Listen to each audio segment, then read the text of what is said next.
Perfecto, Pau. Cuando quieras, ¿Estamos?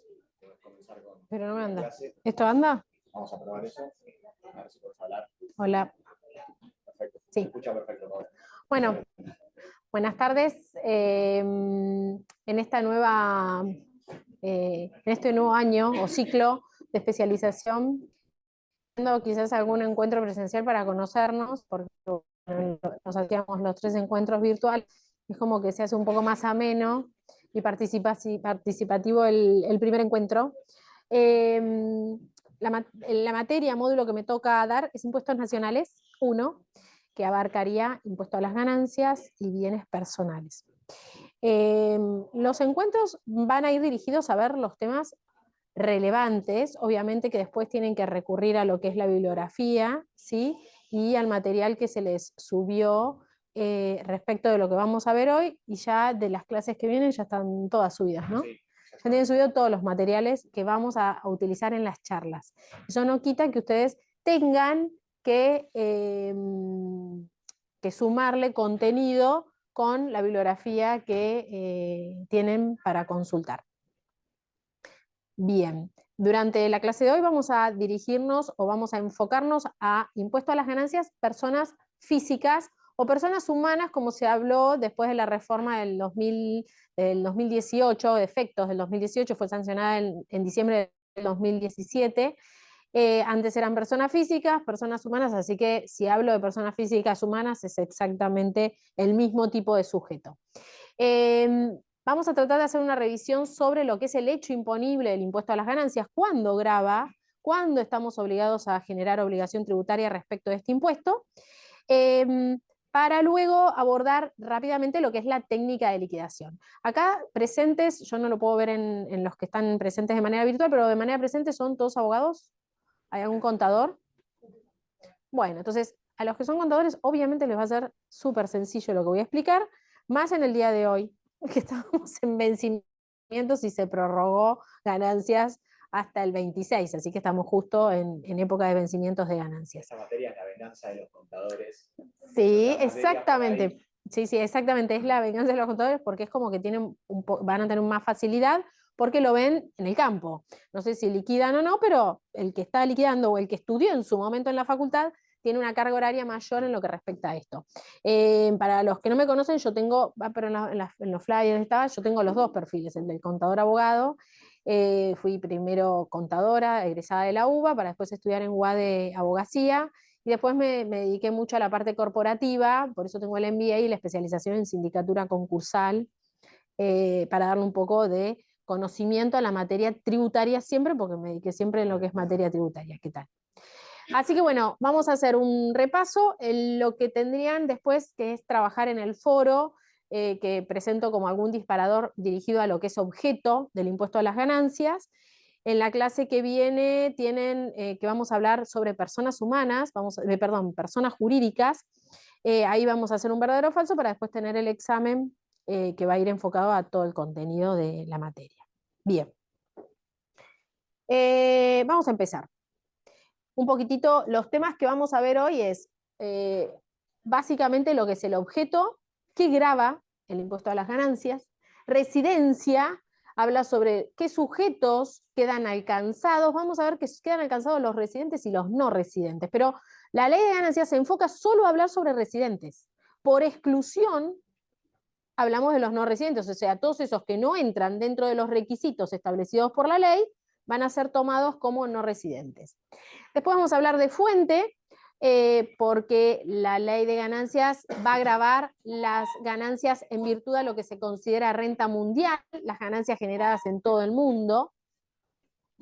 Vamos a hablar de sujetos, pero de algunos sujetos en especial, como los menores, los cónyuges, las sucesiones indivisibles y las personas jurídicas, para después hablar rápidamente de lo que es la técnica. ¿Sí? ¿Por qué digo rápidamente? Porque en la especialización lo que buscamos es, quizás, y en esta materia, es hablar por ahí más en lo que respecta a lo que es hecho imponible, y la técnica está buena conocerla porque al momento de, y más que nada para los que son perfiles de abogados, es entender un poco cómo se liquida el impuesto a las ganancias. Porque hay muchas cosas que las tenemos, pero ¿cómo se liquida? Está bueno porque cuando a mí me llega, para los que trabajan en el tribunal o los que trabajan en el ámbito judicial, cuando a mí me llega un expediente en donde se está discutiendo una obligación tributaria como la del impuesto a las ganancias, es entender un poquitito cómo se liquida. No es solamente ver si cumple o no, o vulnera o no los principios constitucionales de legalidad, confiscatoriedad, que está muy utilizado. O sea, es entender un poquitito más la técnica, y entendiendo la técnica vamos a poder llegar por ahí a defender mejor o analizar mejor las cuestiones que respectan a este impuesto. Bien. Empezando un poco el artículo, yo siempre digo que el artículo 1 y el artículo 2 son la raíz del impuesto a las ganancias. Después, la ley de ganancias es como el libro Crea tu propia aventura. No sé si en algún momento lo usaron o lo leyeron cuando eran chicos, que te decía, si abrís la puerta anda a la página 5 y si la dejás cerrada anda a la página 50. Bueno, la ley de ganancias es así. Empieza ordenadamente con el artículo 1 y 2, pero después vemos las correlaciones que están al pie de página, que te mandan al 122, al decreto reglamentario, bueno, y ahí se empieza a hacer como una melange de información en donde nos perdimos en el intento de comprender este impuesto.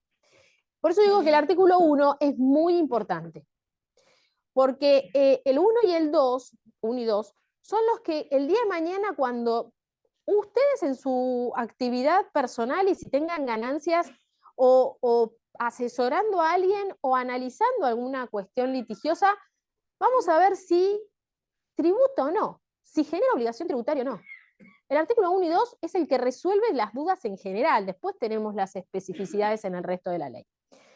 Entonces, el artículo 1, primero lo que dice es, ¿qué grava? Acá vamos a encontrar todos los elementos del hecho imponible, que lo vieron hace muy poquito porque yo escuchaba las clases que tenían.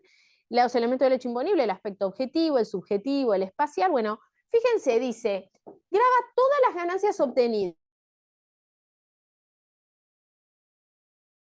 Aspecto objetivo. ¿Qué grava? Ganancias. 2 va a excluir un par. Por personas humanas, personas jurídicas y demás sujetos indicados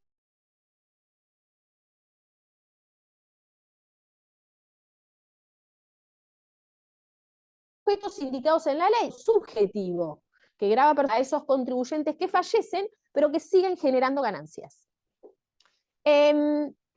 Bueno, quedan alcanzados por la ley de emergencia. ¿Por qué aparece una ley de emergencia? Porque es un impuesto de tipo directo, y los impuestos de tipo directo no podrían ser de tipo nacional a menos que sean de emergencia. Entonces, avanzo, y en este tercer párrafo, una vez que yo distinguí qué son las ganancias y quiénes son los sujetos, ahí me divide en dos. Y me dice, si estas personas humanas o personas jurídicas o sucesiones indivisas son residentes del país, tributan por renta mundial. ¿Y qué quiere decir renta mundial? Quiere decir que va a tributar esa persona por todas las ganancias que generan en el mundo, todas. Y si fuera no residente, va a tributar solo por las que genera en la Argentina. O, mejor dicho, o dicho de una manera más correcta, fuente argentina. Porque a veces hay ganancias que no se generan en Argentina, pero que el legislador las atrae y las considera de fuente argentina. ¿Hasta acá me siguen? Tenemos dos grandes grupos, residentes y no residentes. Ahora, la pregunta es, ¿qué pasa con las personas humanas o jurídicas que son consideradas residentes en el país, que tributan por renta mundial? ¿Van a tributar acá? Y puede ser que tributen en otras partes del mundo. Puede ser que me retengan impuesto. Entonces ahí aparece el concepto de doble imposición. Y para mitigar o disminuir o eliminar el concepto de doble imposición, o sea, que una persona tribute en la Argentina y en otra parte del mundo por la misma base de impuesto, aparece este párrafo donde dice que si tenés impuestos análogos pagados en el exterior, te los vas a poder descontar acá. Pero ojo, establece un límite. ¿Y cuál es el límite? La obligación tributaria que generás acá por esa ganancia del exterior. Dando un ejemplo numérico para que se entienda. Supongamos que yo esta charla, en vez de darla acá, la doy en España. Y cobro un honorario por prestar ese servicio, esa exposición de $10.000. ¿Sí? Lo traspaso a pesos, voy a venir acá al tipo de cambio al momento en que realicé esa conferencia y la voy a grabar de impuesto a las ganancias, porque es renta mundial, soy residente. ¿Estamos? Yo daría, vamos a usar una alícuota 30%, o sea que mi impuesto sería sobre $10.000, $3.000. ¿Hasta acá estamos? Bien. Pero a mí en España me retuvieron 4.000. ¿Por qué? Porque la alícuota de allá es 40%. Entonces la ley dice, ojo, podés descontarte los 4.000, pero la obligación tributaria ¿de cuánto fue acá? 3. Entonces te podés contar hasta 3. La ley te dice que puedes tener hasta 5 años para poderte descontar ese impuesto análogo siempre que tengas rentas en el exterior. Y de esa manera mitiga la doble imposición. La otra manera de mitigar la doble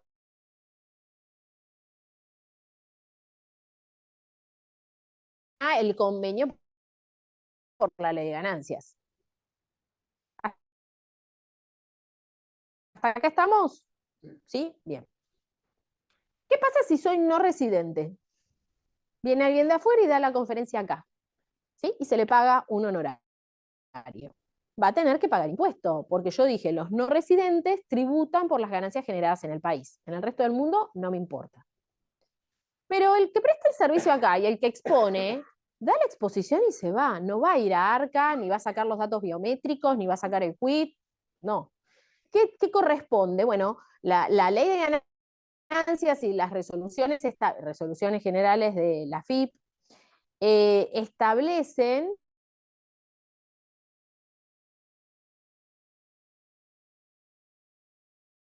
que el que lo contrata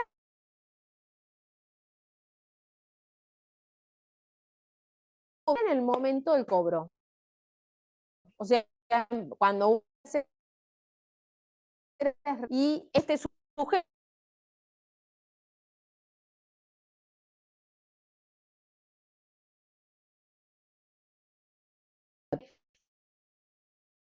en 1, 2, 3, 4 párrafos, ¿sí? Dice un montón. Yo ya acá, si a mí me vienen y me preguntan, che, tengo una ganancia, hice una conferencia, la primera pregunta que tienen que hacer es, ¿sos residente o no? Si sos residente, ya por todo, por renta mundial. ¿Está? Hasta acá es el artículo 1. Ahora bien, como yo les dije, para determinar el hecho imponible, el aspecto subjetivo, objetivo, ya lo vieron, no voy a ahondar mucho porque lo vieron en la clase última de la materia, que no sé cómo se llamaba, perdón. Derecho impositivo, yo escuché la clase y estaban hablando de esto, entonces no voy a ahondar mucho más, sí decirles que en el artículo 1 el aspecto ya aparece, el aspecto objetivo también,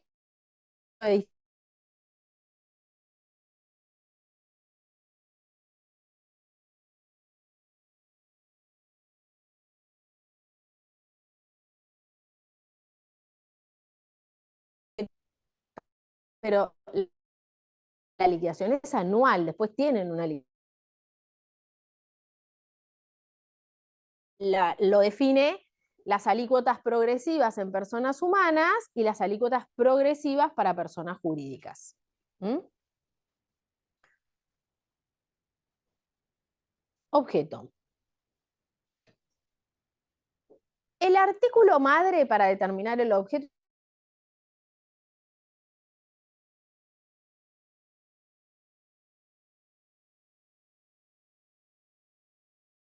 es el artículo.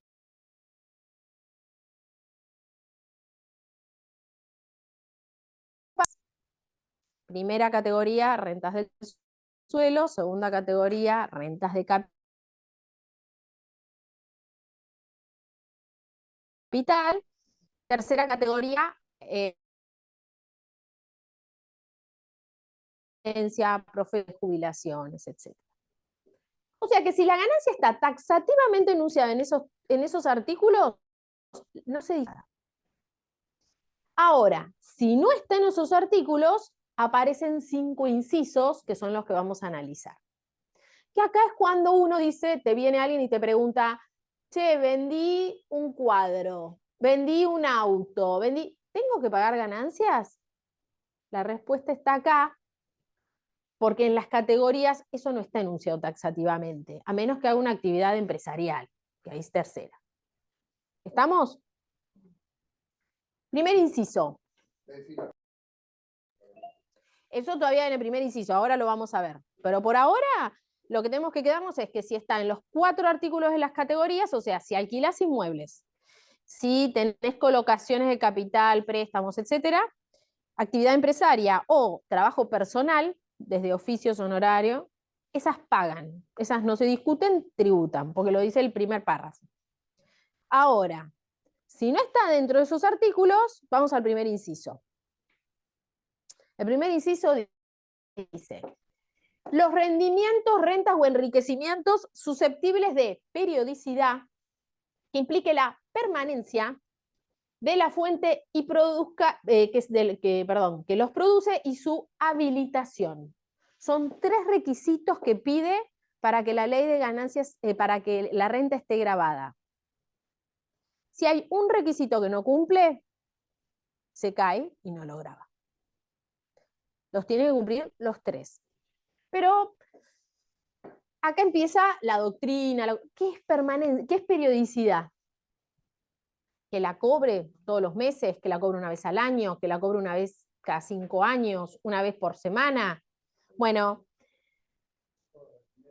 depende de la actividad. Habitualidad en la actividad. Y ahora yo pregunto, ¿no? A ver, si yo, por ejemplo, soy profesional, independiente, pero doy clases en la facultad, nada más. Y viene una persona y me pide que le haga la declaración jurada y le cobro honorarios. Yo no hago declaraciones juradas, no cobro honorarios, trabajo en relación de dependencia para la universidad. ¿Ese honorario está grabado? ¿Lo cobro una sola vez? Sí, está Yo grabado. tengo la capacidad para generarla. O sea, que no lo haga está en 4ª categoría. Eso está perfecto. Yo cuando lo dije, me van a decir lo de 4ª, que estaba bien. Pero independientemente de eso y enfocándonos a la periodicidad, la ley, la doctrina, más que nada, se refiere a periodicidad real o potencial. Si yo tengo la capacidad de generar esa ganancia de manera recurrente, la ganancia está grabada. Que yo después decida hacerlo o no hacerlo es un problema mío, pero mi título me habilita a generar esa ganancia de manera recurrente. ¿Se entendió? Bien. Permanencia de la fuente, lo que dice es que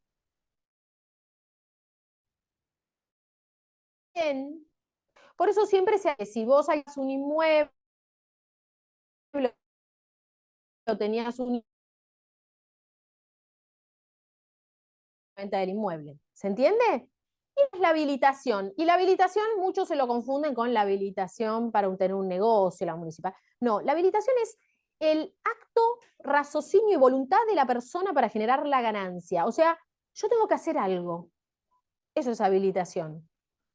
La ganancia no se genera por sí sola cuando hablamos de habilitación. Por eso, les voy a dar un ejemplo. Tengo dólares. El dólar sube. Tengo una ganancia de diferencia de cambio. Bien. Hice algo para que se genere ese aumento. No cumple con habilitación. No está grabado. ¿Lo ven? Ahora, invierto en acciones. Las acciones suben. O invierto en un plazo fijo y genero un interés. ¿Yo hago algo para que se genere la renta? Sí. ¿Qué? Pero la renta, eso es invertir, pero puedo invertir, ganar o perder. La ganancia en sí, ¿vos hiciste algo para que se genere? No. Con el mero transcurso del tiempo se genera ganancia. No cumple con habilitación. No hubiera dispuesto el dinero a inversión. Pero podés disponerlo y podés perder o no podés generar nada. O sea, vos el solo hecho de poner el dinero no implica que generes una renta. El ejemplo más claro es, si vos dejás de venir a trabajar, no cobras un sueldo, pero vos estás trabajando en relación de dependencia. Eso es habilitación, ¿ves? Vos tenés que venir a trabajar para generar la ganancia. Estoy dando ejemplos muy así, no sé si grotescos, pero para que se perciba bien lo que es habilitación o no. Ahora, retomo lo de las acciones, porque si no nos vamos a quedar en eso, los plazos fijos. Están grabados. Y van a decir, pero no cumple con habilitación, porque en segunda categoría están enunciadas. Entonces acá viene el primer párrafo. Siempre que no estén enunciadas en el... ¿Lo ven? Los dólares, la diferencia de cambio en dólares, no está enunciada en ningún artículo. Como no está enunciado en ningún artículo, la ganancia no está grabada. Por eso digo que es muy importante saber el artículo 1 y 2 y el de las categorías. Y con eso, más o menos, podés manejar ya. No te digo que liquides, porque tenés que saber la técnica, pero sí saber si tributás o no, o si generás o no obligación tributaria. ¿Se entendió? ¿Esto se entendió? Bien. Es importante que esto solo aplica a personas humanas que no realicen actividad en sentido de empresa. Se lo conoce como la teoría de la fuente y aplica a personas humanas que no realizan actividad de empresa. ¿Qué quiere decir? Soy un médico, voy por acá, pero hago la clínica del doctor Sarasa, es sentido de empresa. Se te cae este inciso. Va a ir al inciso que sigue. ¿Estamos? No es todo el mundo, solo el grupo que acabo de mencionar. Si alguien me tiene dudas, me avisa. Acá yo les enumero excepciones a estos requisitos o a la teoría de la fuente. El bienes muebles amortizables lo vamos a ver en un ratito porque está en un inciso del artículo 2. Acciones son rentas de segunda categoría. Inmuebles y derechos sobre inmuebles es el inciso 5 del artículo 2, que lo vamos a ver ahora. Cobro en especies para actividades profesionales. Me voy a parar acá, porque encima estamos con profesionales. Es una excepción. ¿Por qué? Si yo trabajo de manera independiente y me pagan con un bien, y vendo el bien, en principio el honorario está grabado. Sí, me pagaron con un auto, el principio del honorario está grabado por el equivalente. Pero vendo ¿el auto está grabado? Entonces, el decreto reglamentario de ganancias aclara al respecto y dice, ojo, porque si vos vendés el auto dentro de los 2 años de recibido, la ganancia va a estar grabada. Pasados los 2 años, se va a presumir que es para uso personal y no lo va a grabar. ¿Ven que es una excepción? Porque establece claramente, 2 años, cobro en especies. Es solo para profesionales, oficios, son los del inciso F y G de cuarta categoría. Valor locativo, casa de recreo, sesión gratuita, es una excepción. En primera categoría, para el que no sabía, yo creo que la mayoría lo sabe, pero si yo tengo un inmueble, en uno vivo. Si tengo 2 inmuebles, el fisco dice, en uno vivís, el otro lo alquilás. Pues no, pero no lo alquilo. Es presunción. ¿Cómo hago para salirme de esa presunción? Probar que no está siendo utilizado, o sea que tengo que ir con los servicios públicos o algo, probar que no está siendo utilizado y se le cae la presunción. Es comprueba en contrario. Pero yendo al principio del objeto, está bueno que sepan que es una excepción, porque no hay periodicidad. Yo no gano nada, tengo un inmueble, lo tengo vacío. ¿Sí? Y ojo, si se lo prestan a un hijo, pasa mucho con la gente que es del interior, que compra un departamento acá para el hijo, hay sesión gratuita, tienen que grabar un alquiler presunto. Doctora, ¿Sí? Federico, Sí. una consulta. Porque he Sí. leído sobre el tema, uno podría tener 2 casas habitación. Creo que hay algún dictamen de la EXAFIP en ese sentido.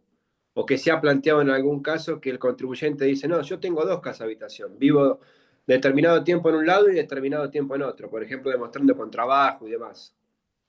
Si lo presentás con algún tipo de certificado, es con prueba en contrario. Podés hacerlo, como mencioné. Tendrías que presentar certificados de trabajo. Se escucha, ¿no? Sí, porque yo estoy hablando. Yo hablo alto pensando en lo que. Yo tendría que presentar algún tipo de certificado de trabajo que estoy realizando tareas en otra jurisdicción y de esa manera sí. Pero si no, no. Y dos casos en esta jurisdicción. Si no lo podés, Departamentos en capital, tenés que probarlo de alguna manera. que vivo en los dos. Que vivo en los dos. ¿Sí? Es raro que en una misma jurisdicción, yo no lo vi nunca en una misma jurisdicción. En distintas, sí, porque se puede dar que yo estoy prestando un servicio acá y tengo que trabajar en Neuquén, porque no sé, trabajo en la parte de yacimiento. Entonces ahí sí.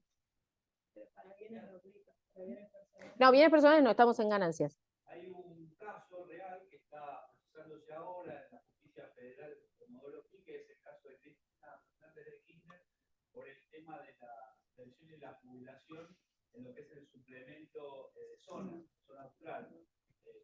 El ANSES, obviamente lo conocemos, justamente es esto que vos marcás, el tema del interior, porque ella en su defensa lo que expone es que si bien su residencia es en el sur, ella por haber sido senadora o ser senadora tenía que vivir en la calle principal de Uruguay. Claro. Sacando el tema de político, es tal cual como yo estoy diciendo. Si vos tenés un trabajo en una jurisdicción, podés probarlo. Siempre es prueba en contrario. O sea, el fisco lo va a presumir. La carga de la prueba la tiene el contribuyente. No hay otra. O sea, la norma dice que casa habitación es una y el resto presume. Sobre el total presume. Ahora, si yo voy sin servicios públicos, con servicios públicos sin consumo, o pruebo un certificado de trabajo de que estoy prestando servicios en otra jurisdicción lejana, me lo va a considerar porque es prueba en contrario. No es que no se puede hacer.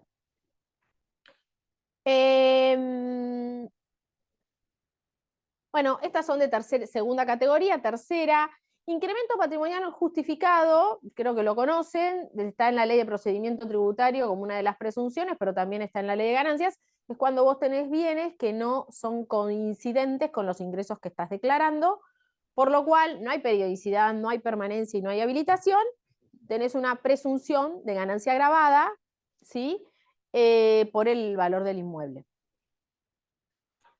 Y intereses presuntos es lo mismo, es cuando existen préstamos entre distintos sujetos que no sean familiares, pues si son familiares aplica el fallo Díaz-Zelaides, en donde si existieran préstamos y no pactaste intereses, se graban intereses. Excepto que yo taxativamente deje expresa constancia de que no pacto intereses, y siempre que sean bienes muebles. ¿Sí? O sea, préstamos, si yo no pacto interés, hay interés presunto, excepción a la teoría de la fuente. Pero le sumo esto adicional. Ojo, porque si el préstamo es para la adquisición de bienes muebles y yo dejo taxativamente enunciado el tratamiento del pago, le digo, no le voy a cobrar intereses. Bueno, listo, el fisco lo considera. Ahora, si no dejas taxativamente enunciado nada, te va a aplicar la presunción. Y para inmuebles, si es para compra de inmuebles, ahí en ese caso, apliques, pongas, no pongas, siempre va a aplicar presunción. Si vos no cobrás intereses o cobrás una tasa exigua. ¿Y cuándo es exigua? Cuando es menor a la del Banco de la Nación Argentina para descuentos comerciales. ¿Venimos bien? ¿Alguna pregunta? Bien. Inciso 2. El inciso 2 es muy largo, pero se los voy a comentar rápidamente yo. Se llama la teoría del balance. Es para todas las sociedades, personas jurídicas, actividades unipersonales en sentido de empresa. En principio, ahora después voy a agregar a alguien más. ¿Y qué dice la teoría del balance? 100% de las ganancias grabadas. Todo.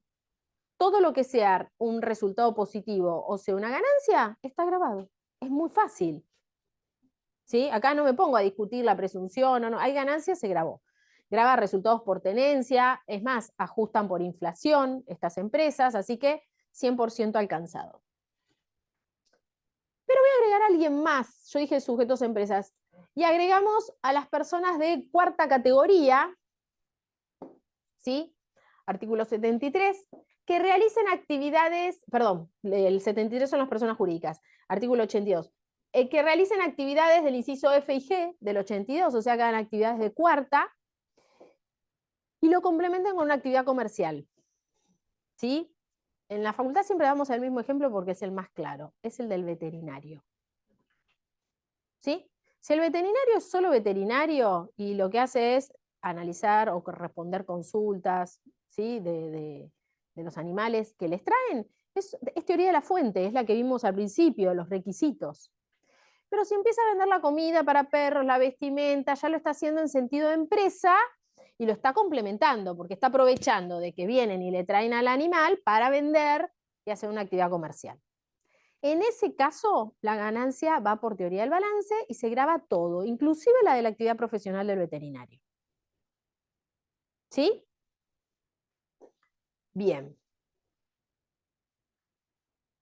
Siguiendo con los incisos, resultado obtenido por la enajenación de bienes muebles amortizables, acciones, títulos, bonos y demás títulos valores, cualquiera fuera el sujeto que las obtenga. Cuando dice cualquiera fuera el sujeto, este inciso no va dirigido al de la teoría del balance. ¿Se acuerdan al que vimos recién? Pues la teoría del balance graba todo.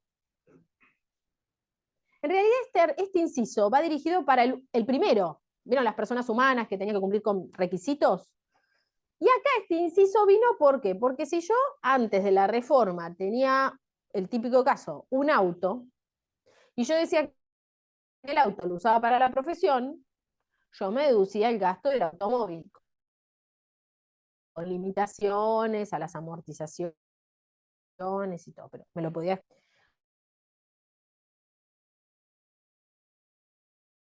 Ese es el auto, ojo, enajenación amortizable. ¿Y qué es amortizar? El desgaste del uso. Reconocer un desgaste, o sea, deducirme, hablando en el impuesto a las ganancias, descontarme o deducirme un concepto por desgaste. ¿Por qué? Porque si yo tengo un auto y yo no me descuento ni la amortización ni los gastos de automóvil, la venta no es de un bien mueble amortizable. La venta del auto no está grabada, es de uso personal. ¿Se entendió? O sea, la gravabilidad aparece cuando vos te deducís las amortizaciones. Obviamente que si yo soy un profesional que tengo un escritorio, una computadora, me voy a descontar amortizaciones, el día que vende el escritorio y la computadora lo voy a grabar. Pero la mayor discusión está en el automóvil, porque antiguamente todos ponían, no, el auto, ponémelo, que quiero bajar el impuesto, y ahora ponerlo, ya no sé si está bueno, porque no baja tanto la base imponible, el límite es de 7.200 pesos por año, no se modificó. ¿Eran 10 años la amortización de rodado? No, 5 con un límite de 20.000. O sea que te puedes contar 4.000 por amortización y 7.200 por gasto. No llenás ni un cuarto de tanque. Así que quedó bajo el número. Antes era como, te bajaba mucho la base imponible. Pero bueno, tengamos en cuenta esto en el momento de la gravabilidad. El del tema del automóvil es como que es la gran discusión. Si lo grabas o no, lo vas a grabar cuando reconoces una amortización. Bueno, este inciso apareció cuando aparecieron el tema de las criptomonedas, las bitcoins, había como un vacío respecto del tratamiento de este tipo de monedas. Básicamente van a tributar cuando se enajenen, ¿sí? Agrega todo lo que son acciones, títulos, pero este inciso va bien dirigido a lo que son criptomonedas y lo que son las criptomonedas quedan grabadas al momento de la venta. Por la diferencia de precio. Y el último inciso, para terminar lo que es objeto, es el de la venta de los inmuebles. Este inciso aparece en la reforma de fines del 2017, con efecto a partir del 1 de enero del 2018, y lo que establece es que la venta de bienes inmuebles queda grabada. ¿Puedo hacer una consulta? Sí. ¿En la criptomoneda? Sí. ¿Qué pasa si yo uso la criptomoneda para pagar? ese caso se considera efectivamente como si fuera una... Vas a tener que considerar, claro, sí, vas a tener que considerar el valor por el cual entregaste esa cripto, esa sería el valor de venta, menos el valor que compraste, sí. Sí, se utiliza como O sea, tipo... que en realidad, digamos, se graba como si fuera cualquier otro tipo de inversión y no como, Exacto. y no como efectivamente una moneda. No, claro, Y eso no va a cambiar. por ahora no. O sea, no hay proyecto de cambio ni nada. No, a ver, hay muchas criptomonedas que se las utiliza más como moneda Claro, por eso. que como inversión, pero por ahora no hay ningún cambio. Bien, venta de inmuebles. Respecto de las ventas de los inmuebles, a partir del 1 de enero del 2018 quedan grabadas, pero hay una aclaración al respecto, porque si yo vendía, pero si lo había comprado antes, bueno, siempre que se hayan comprado del 1 de enero del 2018 a la fecha, en adelante. Si yo compré el inmueble con anterioridad al 1 de enero del 2018, aunque lo venda hoy, no grava ganancias. O sea que lo que yo tengo que analizar en la venta de inmuebles es cuándo lo compré. ¿Qué pasa con las sucesiones? Yo recibo un inmueble, ¿sí? Lo recibo ahora.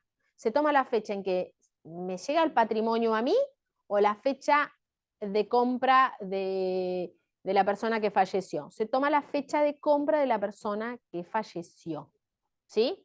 O sea que si yo recibo en herencia un inmueble y ese inmueble había sido comprado antes del 1 de enero del 2018, no tributa impuesto a las ganancias. ¿Está? Antes se pagaba ITI, con la reforma en julio, con la ley de bases, el ITI quedó derogado, así que directamente hoy pagan venta de inmuebles de bienes adquiridos a partir del 1 de enero del 2018 en adelante. Tienen algunos que no cobran el impuesto de ese inmueble. Está derogado. Los escribanos cuando pediste tu Bueno, impuesto. pero habría que mandarle la ley, Sí, está por derogado. Sistemas. ¿Mm? ¿Estamos? Bien. ¿Cuánto pagan? 15%, sí. Si lo compras un boleto y te entregan la posición anterior al 1 de enero de 2018, pero la escritura... Mira, te lo voy a analizar desde el lado jurídico. Yo tengo que tener, para tener la titularidad del bien, tengo que tener la posesión y el título, o sea, la escritura. Así que ahí se va a considerar la fecha de escrituración, porque no es adquirido. Vos podés tener la posesión, pero hasta tanto no escriturar no tenés la titularidad. Así que no, tomás la fecha de escritura. Pero los fideicomisos tienen un tratamiento distinto, pero tributan, los fideicomisos son de tercera, graban siempre. Así que en el caso, me estás preguntando personas humanas. Sí, en el caso que vos estás planteando, quedan grabados siempre porque son rentas de tercera. Tienen un tratamiento distinto, depende del tipo de fideicomiso, pero siempre es tercera categoría. Así que tributan, y encima tributan con alícuotas de personas jurídicas. Esto es solo impuesto cedular. Ojo, este no lo tienen que liquidar en la liquidación anual. Esto es un impuesto cedular, o sea, pago único y definitivo. Lo informan a la AFIP, 15% de la diferencia entre precio de venta y compra, o valor residual si lo hubiere, y pagan el 15%. No se descuenta, no se toma a los fines de la declaración anual. ¿Sí?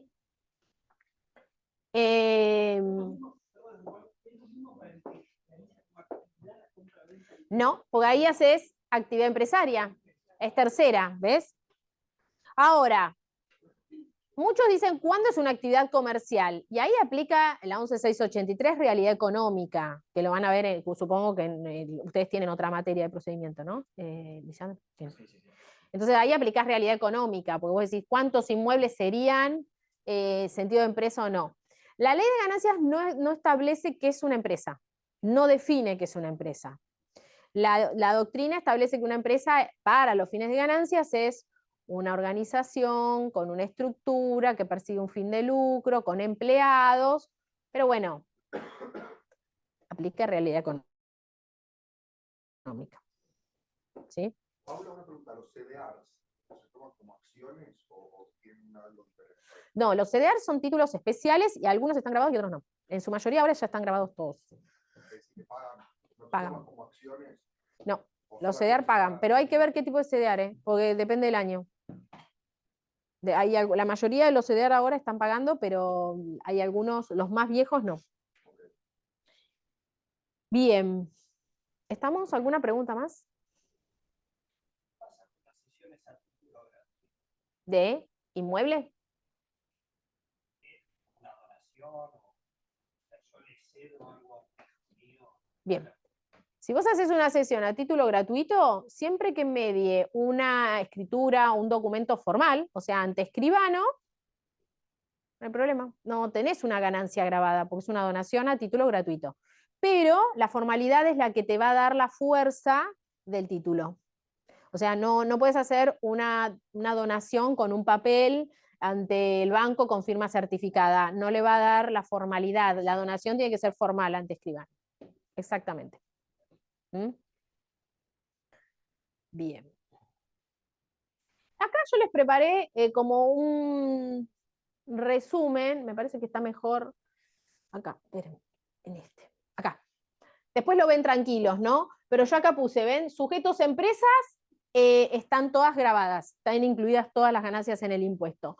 Si no son tipo empresas, si lo hacen con habitualidad va a estar grabada, si es venta de bien mueble amortizable va a estar grabado, si es enajenación de acciones es el inciso 4 también, inmuebles también, pero con impuesto cedular, venta de bienes en especie, vieron la que yo les hablé de hasta 2 años, ¿sí? O están establecidas en cada categoría, va a estar toda alcanzada por el impuesto a las ganancias. La única que no están alcanzadas sería el resto de lo que no está enunciado acá. ¿Está? Bien. Como que ese cuadrito les va a resumir un poco el decir, determinar la obligación tributaria. ¿Mm? En virtud de lo que vimos, hacemos una distinción entre ganancias, las grabadas, artículo 2, las no grabadas son las que no cumplen con el artículo 2, las exentas, ¿cuál es la característica de la exención? ¿La saben? Exacto. La obligación tributaria nace, pero en búsqueda de un beneficio a un sujeto, una persona, una región, ¿sí? Le quita, lo beneficia quitándole la obligación tributaria. O sea, el hecho imponible nace. La obligación tributaria no.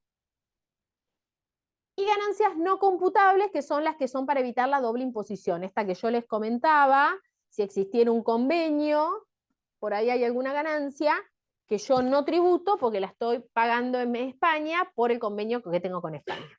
¿Sí? Son 3 conceptos de ganancias que tenemos que tener en cuenta. Una pregunta, Paula. Sí. ¿Se puede decir que es exento cuando el Estado dispone que no paguen ganancias, por ejemplo, un plazo fijo versus un plazo fijo UVA? No, el plazo fijo depende, porque si es con cláusula de ajuste, tributa, está grabado. Paula, perdón, ¿podrás repetir la pregunta que hizo para que escuchara? Si hay alguna diferencia entre el plazo fijo y el plazo fijo UVA respecto de la Claro, exención. el Estado dispone, bueno, no vas a pagar ganancias, quizás debe ser para fomentar alguna actividad de inversión. Lo que quieren fomentar es eso. O sea, las exenciones siempre van a buscar fomentar alguna actividad o por ahí algún tipo de sujeto para que se realicen o no sé si se realicen o se fomenten las actividades a determinados tipos de sujetos o regiones. Bueno, el Estado Nacional está exento per se, porque bueno, es el mismo que genera, como que sería un poco más, sería incoherente, pero Tierra del Fuego es para generar actividades en la región. Sí, estaban justo. Las fundaciones, con mucha rigurosidad y control, las fundaciones estarían exentas. Entonces, lo que busca es fomentar determinadas actividades o sujetos. Por eso las exenciones, hay exenciones objetivas o subjetivas. Son exenciones que buscan beneficiar a una persona, a un sujeto, u objetivas, aquellas que buscan beneficiar una actividad. Por ejemplo, la de derechos de autor. Esa es objetiva. Tienen que estar taxativamente enunciados en una ley, si no, no es exención. Bien. ¿Hasta acá venimos bien? Yo sé que hablo rápido, pero si hablo rápido me avisan. Residencia. Y así como hablé del objeto y dije es muy importante, la residencia también es importante, porque la residencia es la que me va a decir si pagas por renta mundial o por solo Argentina. Por eso, es muy importante.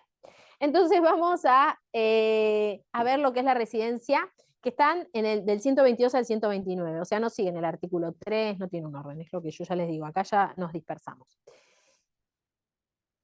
La ley de ganancias no habla de residente en virtud de la ley de migraciones. O sea, si la ley de migraciones te dice que sos residente o sos residente del país, no es lo mismo para los fines de ganancias. Se aplica la ley de ganancias. En la ley de ganancias vamos a ver 4 tipos de residentes. Algunos están taxativamente enunciados, otros por descarte, como dije yo, los no residentes.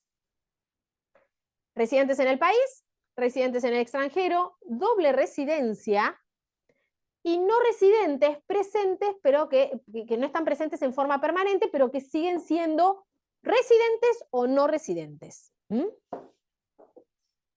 Residentes en el país, básicamente, los tenemos acá en la próxima filmina, los nacidos, naturalizados, los que obtuvieron residencia permanente en el país, los que tienen residencia temporal, siempre que hayan estado más de 12 meses y con salidas menores a 90 días, continuas o alternadas. No se lo tienen que acordar de memoria, van a recurrir a la ley. Lo que es importante saber es que si yo vengo con una residencia temporal y de golpe me dan la buena noticia de que tengo residencia permanente, a partir de esa fecha pasa a ser residente. No mantengo el concepto de residente temporal.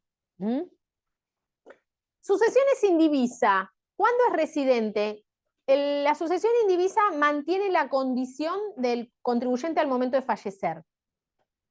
O sea que si el contribuyente al momento de fallecer era residente, la sucesión indivisa va a tener un tratamiento de residente también. Y las sociedades, les voy a decir el concepto general, ¿no? Es si son nacidas, constituidas en el país, son residentes. Pero voy a agregar a las sucursales o filiales o establecimientos estables. Esto está establecido en el se me fue el 118 o el 108. Creo que es el 118, perdón, del Código Civil y Comercial, que establece lo que son actos habituales, sucursales o filiales en el país. Sucursales o filiales en el país son consideradas residentes, a pesar de que la casa matriz esté afuera. Esa que está acá es residente. Y las sociedades que se constituyen acá son residentes. ¿Por qué es importante el residente? Porque una vez que yo definí este concepto de residencia, paga por todas las ganancias del mundo. Bien. Ahora,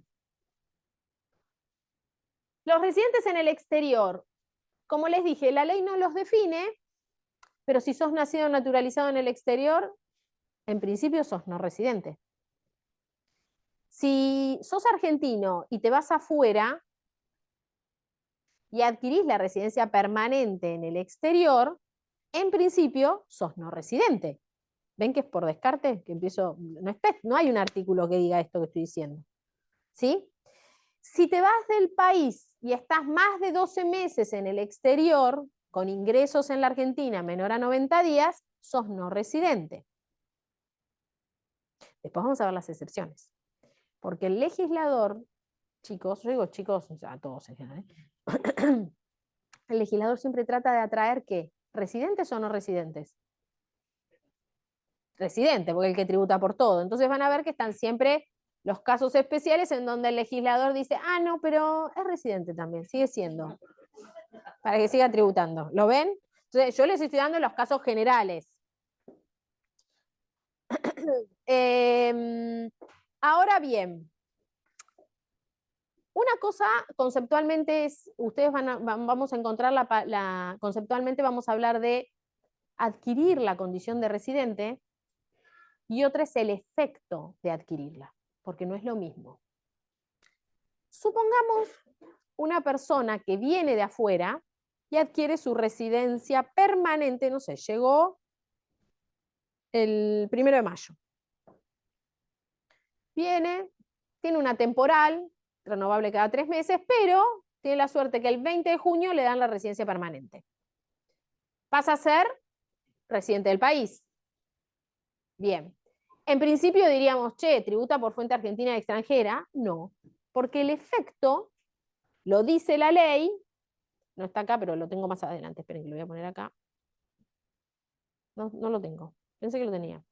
El efecto es a partir del primer día del mes subsiguiente al de adquirir la condición. ¿Qué quiere decir? Esa persona que adquirió la residencia permanente acá en la Argentina el 20 de junio va a seguir tributando por solo fuente argentina hasta el 31 de julio de este año. Y el 1 de agosto recién tributa por renta mundial. Porque el efecto es a partir del primer día del mes subsiguiente, no siguiente. Entonces, si la adquirió el 20 de junio, el mes subsiguiente es 1 de agosto.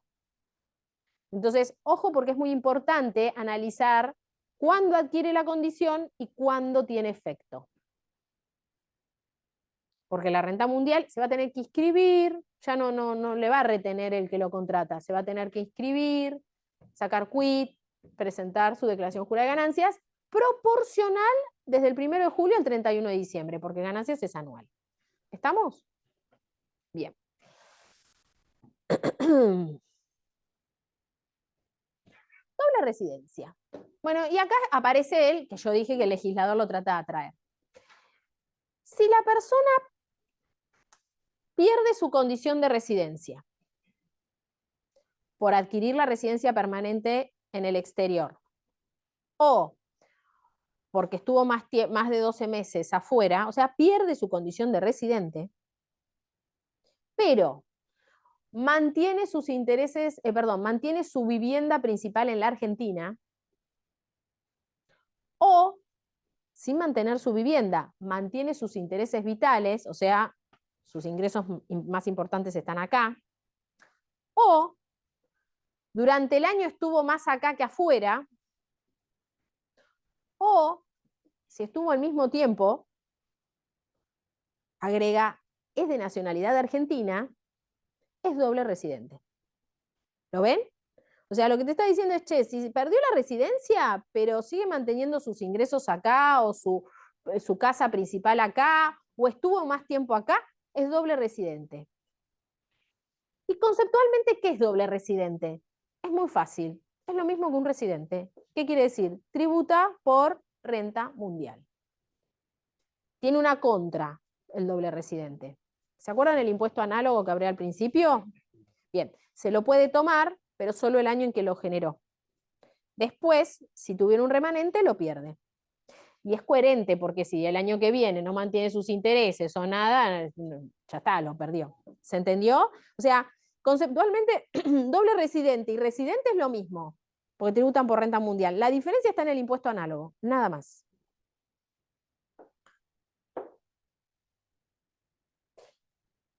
Bueno, acá tienen el material. Y por último, el último de los residentes, los no residentes que están presentes. Bueno, acá aparecen los diplomáticos, cónsules, representantes de organismos internacionales, personas con contratos de trabajos hasta 5 años, o personas que van por estudios, ¿sí? Esto es tanto para afuera como para adentro, ¿sí? Por ejemplo, los diplomáticos de otros países que están acá en la Argentina van a mantener su condición de no residente. O sea que tributan solo por fuente argentina. Un diplomático argentino que representa a nuestro país en el exterior va a seguir siendo residente. Tributa por renta mundial. Una persona que se va de acá para estudiar afuera sigue siendo residente. Y al revés, él es no residente. Y acá voy a agregar, que no está en las Filminas, fuerza mayor. Yo no sé si se acuerdan, creo que fue en época de COVID, me acuerdo, yo me quedo muy grabado porque igual, el tema del COVID, que había gente que estaba afuera y no podía volver. Y por ahí le pasó 1 año y no pudo volver. Si un argentino se quedaba afuera y no podía volver y estaba más de 12 meses, la ley de ganancias era no residente, estuvo más de 12 meses. Ahí es fuerza mayor. Entonces, en ese caso, mantiene su condición de residente. O sea, cuando es por fuerza mayor, se debería comunicar en el consulado donde estoy, que también puede ser por una enfermedad. Me acuerdo también de un caso de una pareja que estaba de luna de miel y a él le agarró una enfermedad que estuvo más de un año internado. Esa es fuerza mayor. Se va al consulado, se informa y mantiene su condición de residente. ¿Sí? ¿Esto se entendió? Ahora yo pregunto, ¿qué opinan? ¿Qué es mejor para lo que es la ley de ganancias? ¿Ser residente o no residente? Para el Lo poco país, que hablamos para hoy. mí, Para vos. menos para tributar, mejor. Pero pensemos, ¿en qué casos tributarías menos? Asociado con- Doble residencia es renta mundial, es lo mismo que residente, o sea, no residente. ¿Estamos todos de acuerdo que es no residente? Depende, porque te trata como un beneficiario del exterior con la renta de ¿De qué acá. depende? ¿De qué depende? Claro, depende de. No de la legislación, ¿de qué va a depender? Depende de la fuente. Una es de la tasa, la otra, chicos, yo no lo dije todavía, pero algunos que por ahí son profesionales, son colegas, son colegas todos, pero los que son contadores, el residente puede deducir gastos. Entonces, si yo soy residente, por ejemplo, ¿no? Supongamos que yo presto servicios acá, afuera, y tengo gastos que hacen que mi base imponible baje. Si yo paso a ser no residente, todos esos gastos que tengo los perdí, porque es sobre el 100% del cobro. Entonces, depende del caso, ¿sí? Acuérdense siempre que ganancias, obviamente yo todavía no lo expliqué porque no expliqué la técnica, el residente tributa por renta mundial, parece que es todo malo, renta mundial, alícuotas progresivas, pero se puede deducir todos los gastos relacionados con el giro del negocio o los necesarios para obtener, mantener y conservar la fuente. Yo pongo siempre el caso del fallo de Magdalena Rugiñazú, que Magdalena Rugiñazú se descontaba la peluquería, la manicura, y vos decías, ¿pero cómo? Y lo ganó en la corte porque en realidad ella para prestar el servicio de que era periodista, era su imagen. Entonces, tampoco estoy diciendo que todo, pero en el caso de ella, entonces lo que estoy diciendo es, ojo, no es ni bueno ni malo, depende cada caso y el análisis puntual de cada contribuyente, ¿sí? Algunos contribuyentes por ahí no les convendría ser no residentes y a otros no les convendría pasar a ser residentes del país porque la tributación por ahí y por los ingresos que tienen sería mucho más alta. ¿Mm? Bien. ¿Hasta acá venimos bien? Bueno, fuente. Vieron que yo hablé sobre los residentes que tributaban sobre fuente argentina y fuente extranjera. Y como todo en ganancias, todo tiene un punto de discusión. ¿Cuándo es fuente argentina y cuándo es fuente extranjera? Yo voy a hablar de los criterios generales. ¿Cuál es fuente argentina y cuál es fuente extranjera? En las filminas tienen los casos especiales para que después lo lean, ¿sí? Esperen, acá, fuente. Son ganancias de fuente argentina, esta es la regla general, aquellas que provienen de bienes situados, colocados, utilizados económicamente en la República, de la realización en el territorio de cualquier acto que produzca beneficios o de hechos ocurridos dentro del límite de la misma. Te está diciendo que va a ser ganancia de fuente argentina cuando, y lo divide en dos grupos, el bien esté ubicado, colocado, utilizado en el país, o el acto se realiza en la Argentina. ¿Sí? O sea, me tengo que memorizar bien o acto. Si el bien o el acto está ubicado, que genera la ganancia, es en el territorio de la República Argentina, es de fuente argentina. Y cuando hablamos de la República Argentina, es República Argentina y plataforma submarina. ¿Mm? Ahora, casos especiales, todos estos. ¿Sí? Algunos son casos, como dije, el legislador trata de atraer fuente argentina, porque fuente argentina tributa el residente y el no residente. Entonces dice, vamos a los casos especiales. Derechos reales, ¿qué pasa cuando vos tenés una hipoteca? Celebrás el acto de la hipoteca en Uruguay y el inmueble está en la Argentina. O al revés. El inmueble está en Uruguay y el acto lo hago en Argentina.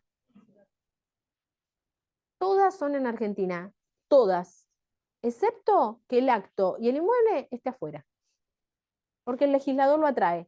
O lo atrae por la regla general, diciendo el bien está ubicado en la Argentina, o lo atrae por la especial, porque lo dice un artículo que dice son de fuente argentina. Siempre, excepto que el acto y el inmueble estén afuera. Debentures básicamente son intereses, contratos derivados, se aplica realidad económica o donde se genera el riesgo de esos contratos derivados. Exportaciones e importaciones es relativamente sencillo. Las expo, ¿qué son? ¿Qué son las exportaciones? Las exportaciones son de nuestro territorio aduanero hacia otro territorio aduanero. Entonces eso es una exportación. Entonces en ese caso es fuente argentina. La impo, que es al revés, son fuente extranjera.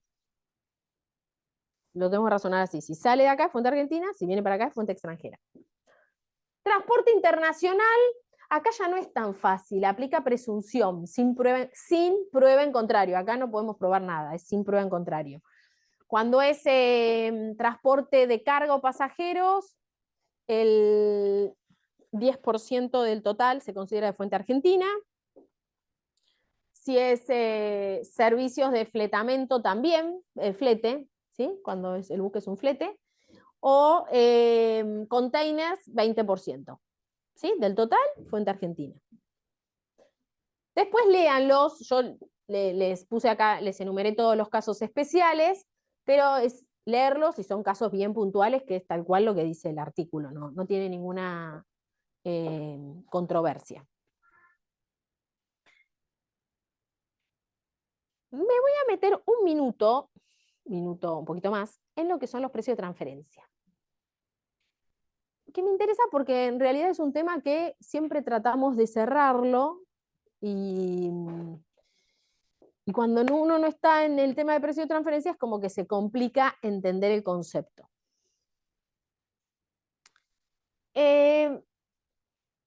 ¿Por qué pongo sucursales y filiales? Porque después vamos a ver que no son solamente las sucursales o filiales. Pero todo esto, para que se entienda, lo pongo inicialmente acá, porque si yo tengo una sucursal en la Argentina y tengo la casa matriz afuera, estratégicamente, olvidémonos de los impuestos, estratégicamente manejo precios. Si no, ¿para qué me integré? ¿Para qué puse una sucursal? Es por estrategia, ¿sí? Ahora, la ley de ganancias te dice, a los fines del impuesto a las ganancias, los precios los manejas como si fueran partes independientes. O sea, que le cobras como si fuera cualquier hijo del vecino, va hablando coloquialmente. ¿Se entiende? O sea, como si vos lo estuvieras vendiendo a otra persona que no esté vinculada con vos. ¿Por qué?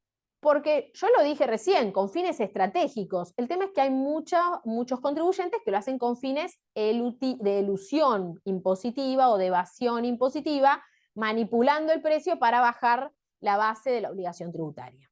Entonces, el fisco lo que dice es, genial, pero yo voy a presumir un precio. ¿Cuál? El precio entre partes independientes. Este precio entre partes independientes es el precio de transferencia, conceptualmente. ¿Sí? Yo le puse en las filminas distintas definiciones, ¿sí? Pero básicamente, ¿qué es un precio de transferencia? Le voy a leer la primera, pero para que lo tengan. Son los valores que se le asignan a los bienes tangibles o intangibles que se transfieren entre empresas vinculadas económicamente, ¿sí? A ese precio, que el fisco me dice, presumile un valor entre partes independientes, se denomina precio de transferencia.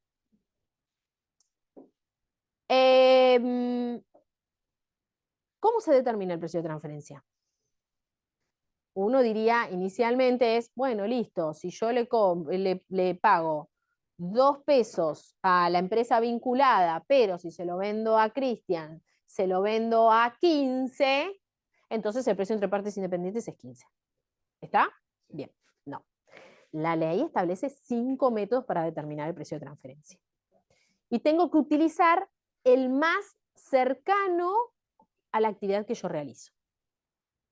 No cualquiera.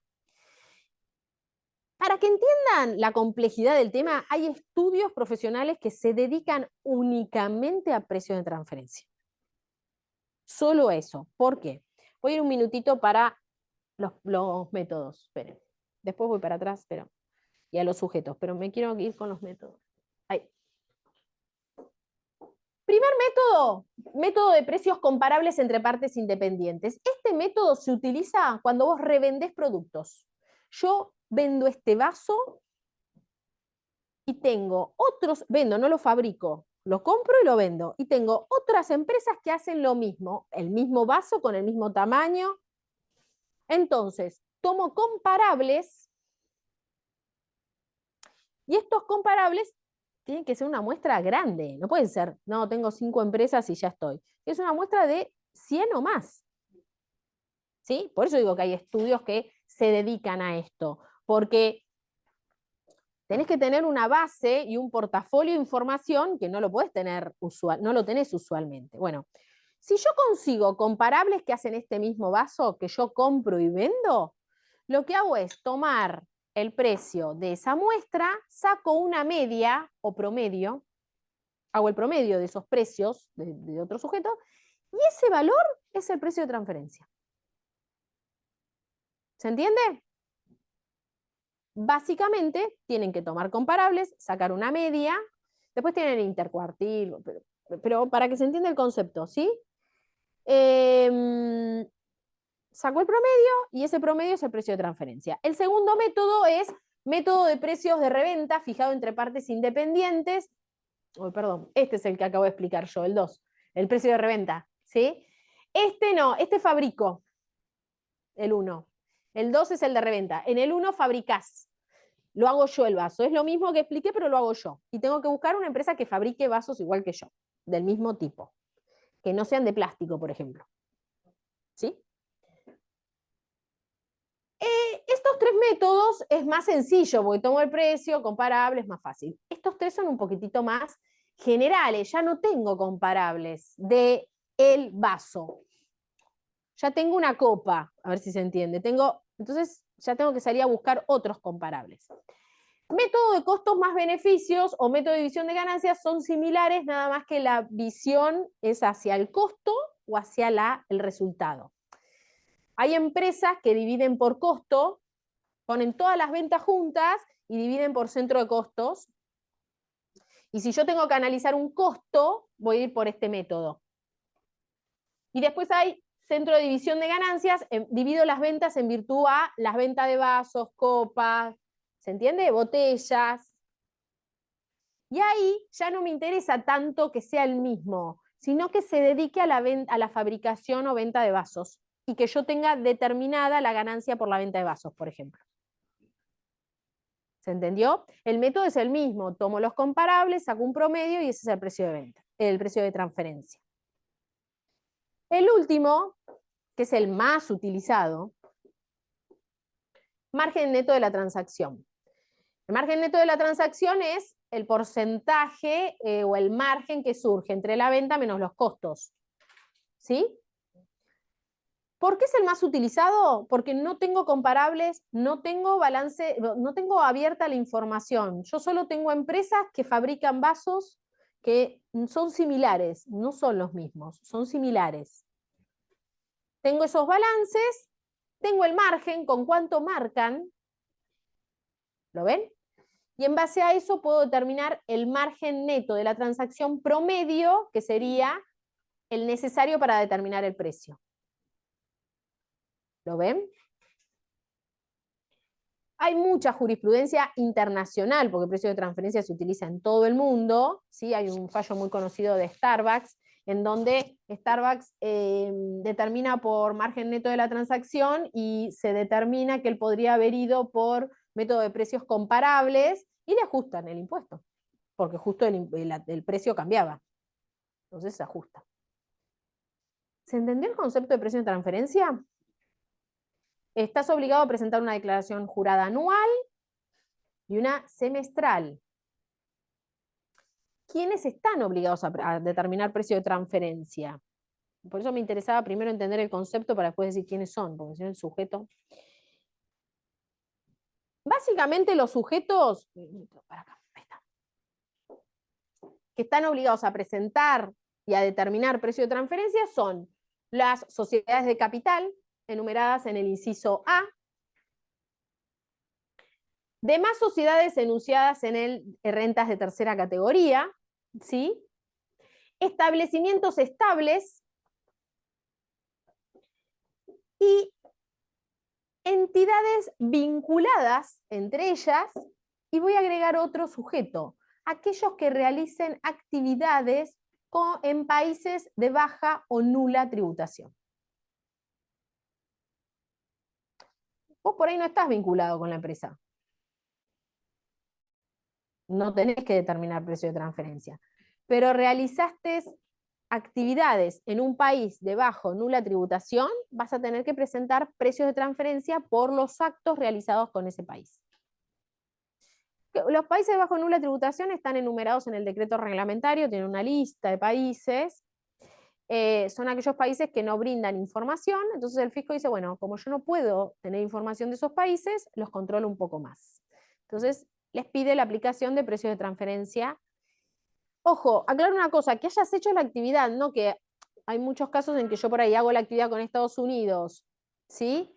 Y los pagos van, no sé, por Panamá. Yo el acto lo realicé con una empresa de Estados Unidos. ¿Lo ven? Ahí no estaría obligado a presentar precio de transferencia, porque la actividad la estoy realizando entre un país y otro que no están enumerados en los de baja nula tributación. ¿Sí? ¿Alguna pregunta? ¿Nada? ¿Venimos bien? ¿Nos aburre? Si me pueden decir que sí, ¿eh? A mí me encanta, pero a ustedes les puede aburrir. No es sine qua non. Bueno, vamos con sujetos. Vamos a hablar de los sujetos de existencia visible, ideal y sucesiones sin divisa. ¿Sí? ¿Qué pasa con los menores de edad? ¿Qué pasa con las ganancias entre cónyuges? ¿Qué pasa con una sociedad? ¿Y qué pasa cuando el contribuyente fallece y las ganancias después de fallecer? Menores de edad. Les cuento, lo tienen todo este material, yo lo reduje, ustedes lo tienen más amplio, ya lo tienen subido. Yo les cuento cómo venía la historia de los menores de edad. Antes de la reforma del 2017, los menores de edad tributaba el que tenía el usufructo, ¿sí? Que en general eran los padres. Entonces, los padres declaraban en su declaración jurada las rentas del menor, como si fueran propias. Si el menor tenía un tutor, el tutor estaba obligado a presentar la declaración jurada a nombre del menor, pero le recaían sanciones, obviamente la responsabilidad de la presentación. Con la reforma, básicamente, y se lo digo sintéticamente, el menor tiene que presentar declaración jurada a nombre del menor. ¿En qué caso? Siempre.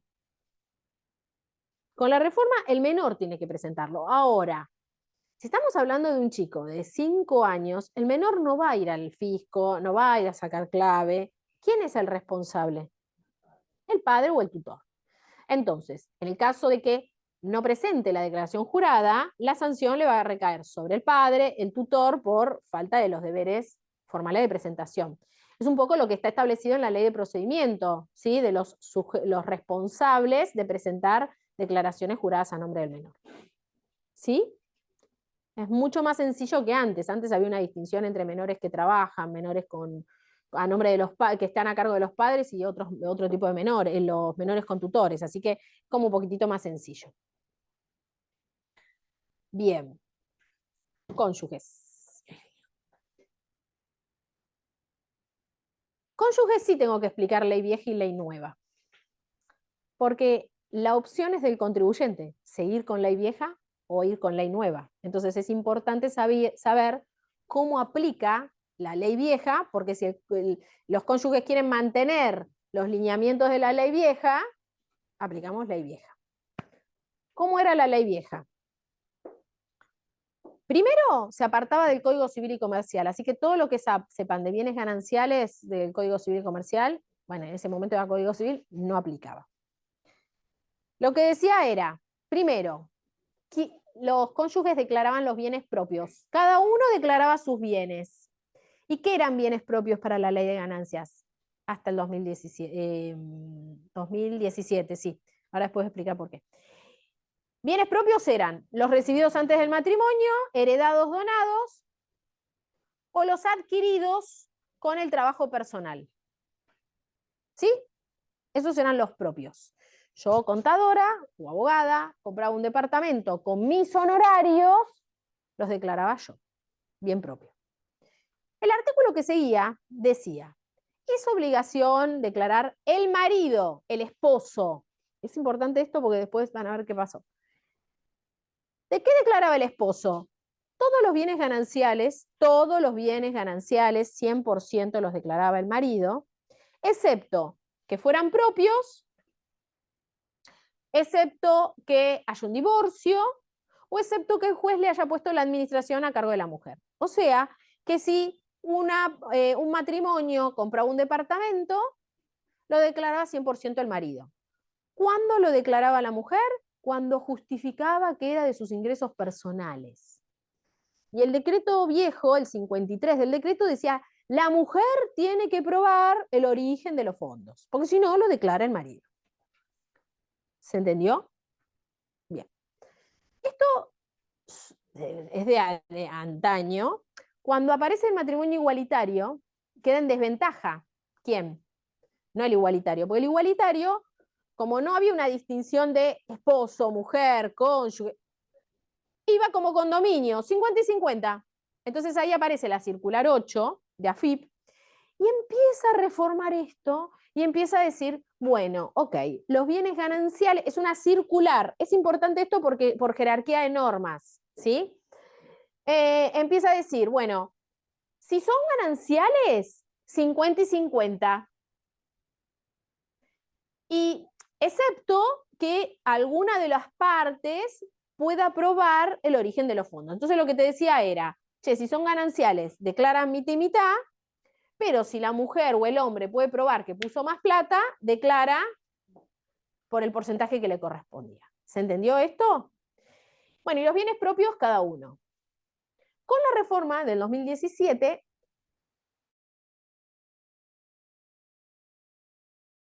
toma la ley. O sea que ya aplica con ley, porque antes la discusión era, che, es una circular, no es legal, no cumple con el principio de legalidad.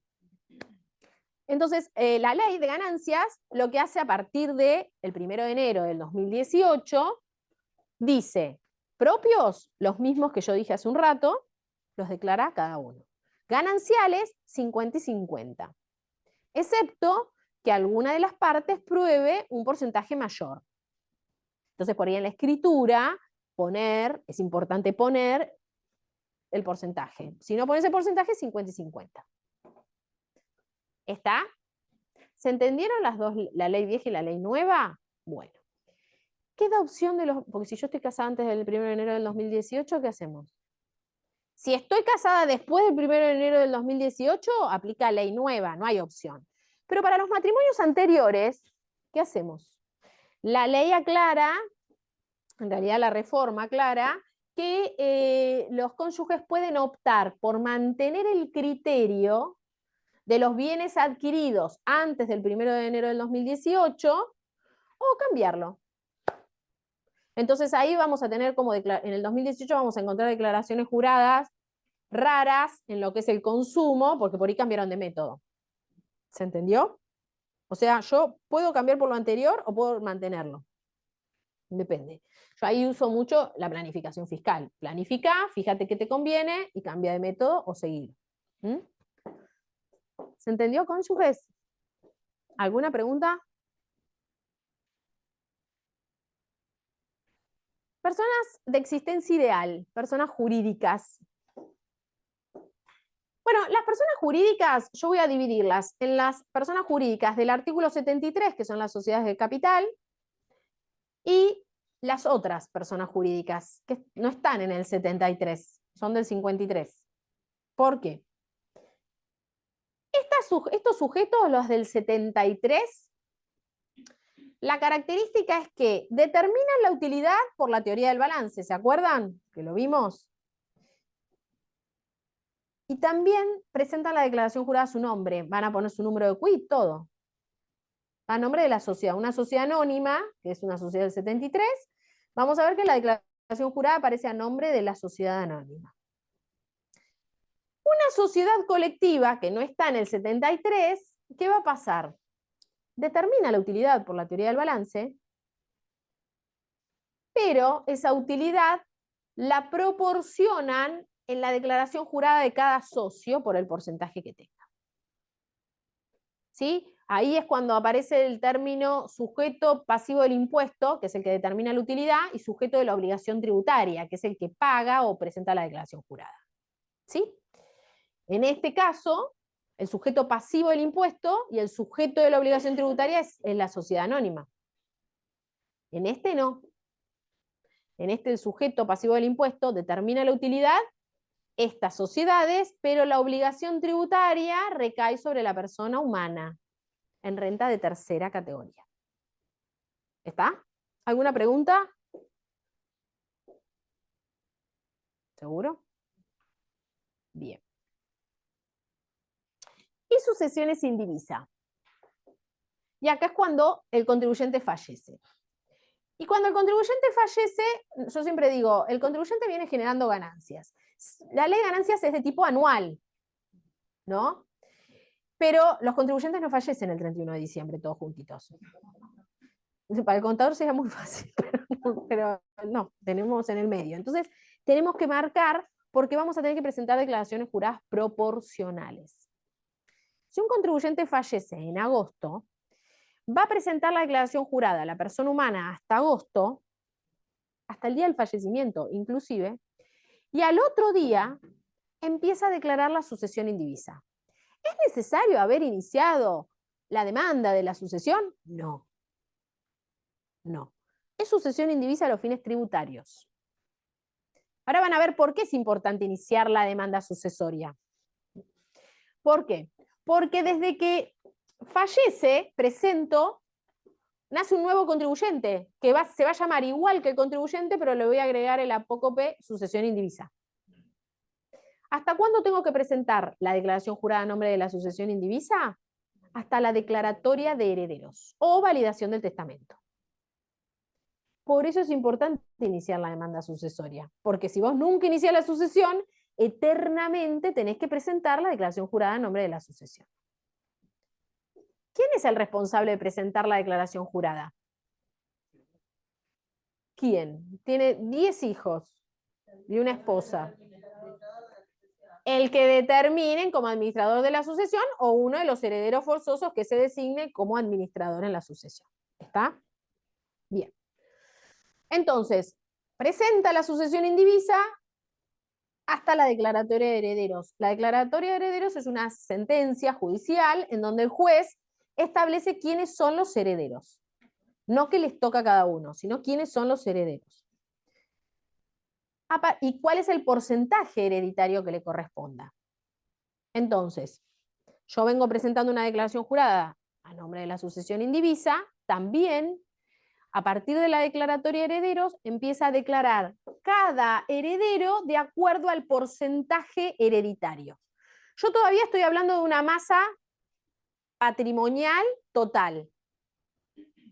No sé qué le toca a cada heredero. Entonces yo agarro el total de la masa sucesoria y lo multiplico por el porcentaje hereditario.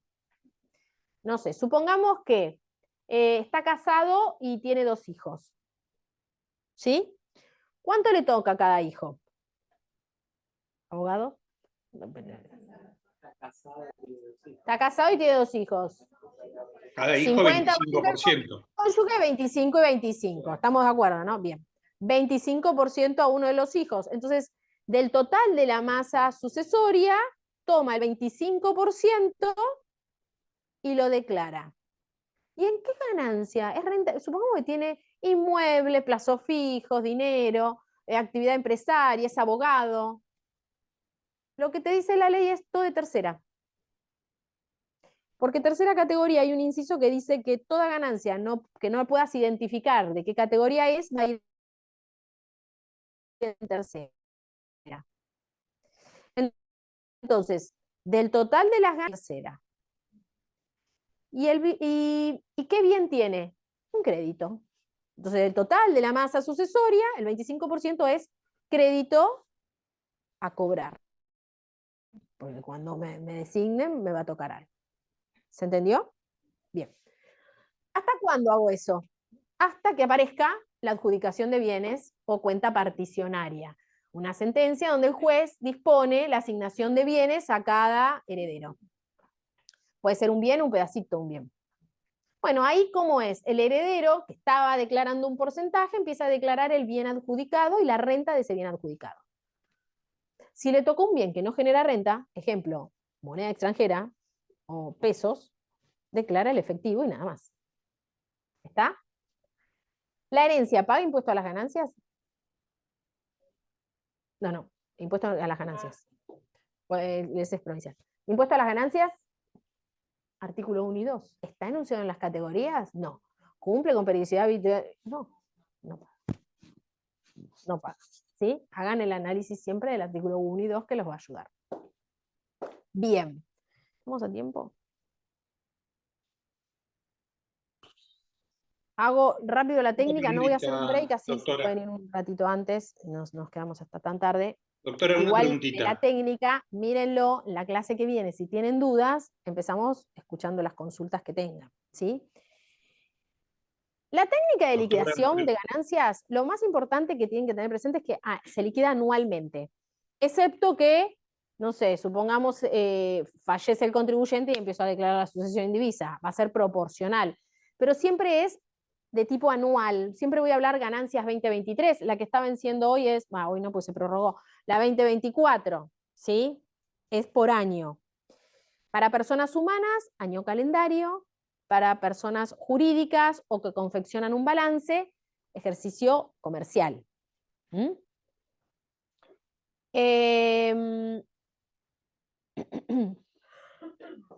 Yo, como les dije, tenemos 3 tipos de ganancias. El impuesto a las ganancias es un impuesto que tiene como características de impuesto cedular y de impuesto único, porque cada renta tiene un tratamiento especial. ¿Por qué?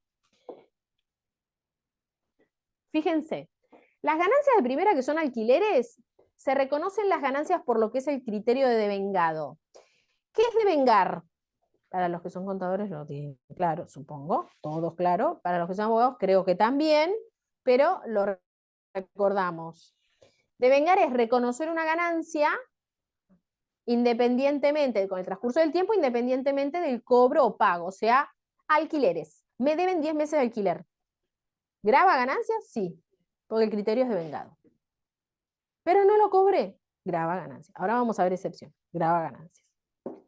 Segunda es por percibido. La ganancia se va a reconocer cuando la cobres. Si no la cobras, no. Hay excepciones, pero cuando la cobras. Tercera es por devengado, actividad comercial.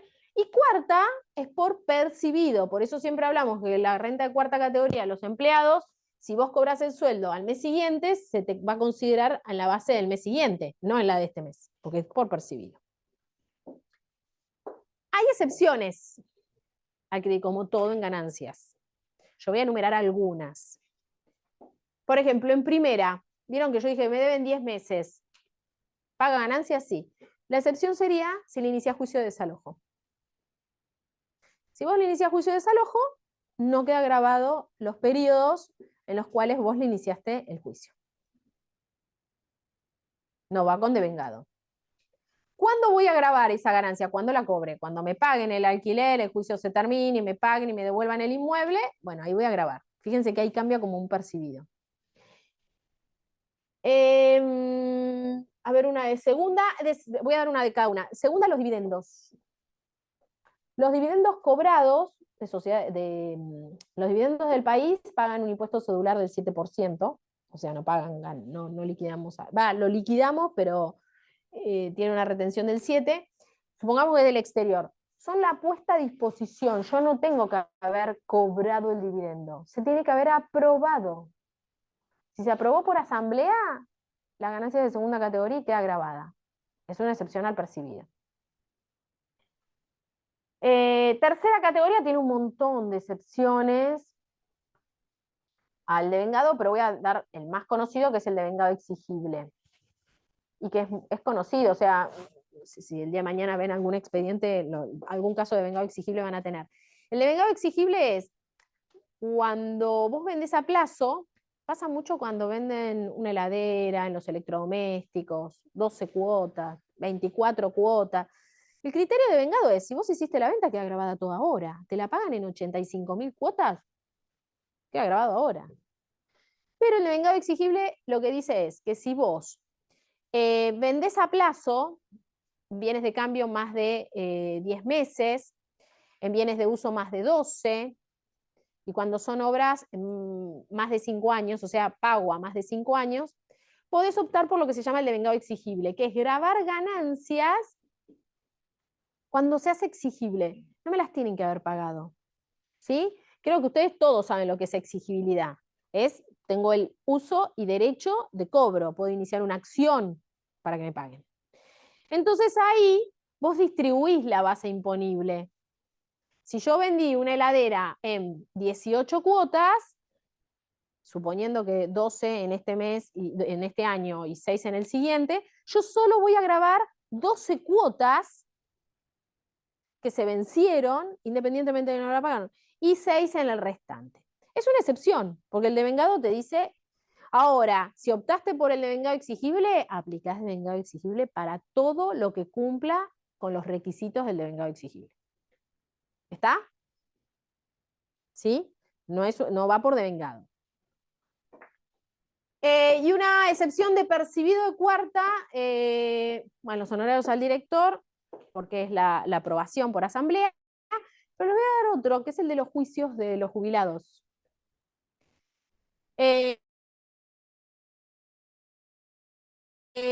Cuando uno se jubila, me jubile y me estén pagando fondo y yo inicio una acción de jubilación. Esos juicios tardan muchísimo. Años. Y puede ser que más de 5 años, o sea que se me va con la prescripción y todo. Bueno, lo que dice la norma es, cuando te sale el juicio, a vos te pagan todo. Desde el primer día te ajustan todos los sueldos, de todas las jubilaciones. Lo que dice la ley es que el contribuyente puede optar por grabar todo en el periodo fiscal en que te sale la sentencia o rectificar todos los periodos anteriores en que tiene efecto, renunciando a la prescripción, porque si pasaron más de 10 años está prescripto. Te dice, podés rectificar, ¿sí? Desde la primera jubilación en adelante, pero renunciás a la prescripción. Y ahí tenés que analizarlo, no podemos decir que es mejor o peor, porque por ahí las deducciones eran unas, las alícuotas eran otras, por ahí me conviene rectificar todas, ahí el contador va a tener un trabajo enorme, pero para lo que es obligación tributaria conviene, o por ahí conviene grabar todo en este periodo fiscal. Es una excepción. ¿Está? Bien.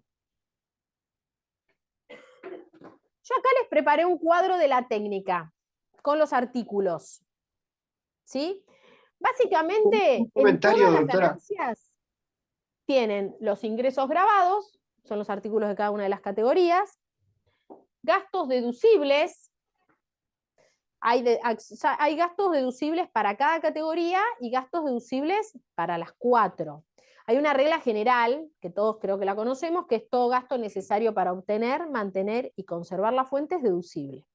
Ahí aparece el fallo de Magdalena Ruiz Mienzo. Deducción de amortizaciones de bienes muebles, ojo con esto, ¿se acuerdan el inciso 3 del artículo 2? La gravabilidad de bienes muebles amortizables. Inmuebles, amortización de inmuebles, y voy a llegar al resultado neto de cada categoría. ¿Esto se entiende el cuadro? Después lean los artículos, pero me interesa que sepan la técnica, pero a grandes rasgos, no estoy pidiendo que liquiden, el entender que es ingresos menos gastos, ¿sí? Y los gastos están establecidos por ley. Llega un resultado neto.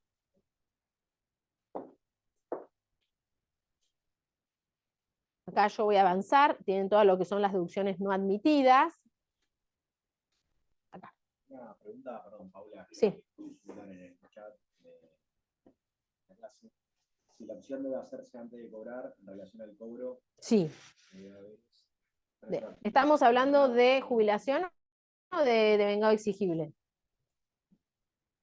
porque justo me hablaron de cobro, entonces puede ser el de vengado De- o el de Con jubilación. relación a los saberes retroactivos, perdón, El de Federico. jubilación, entonces.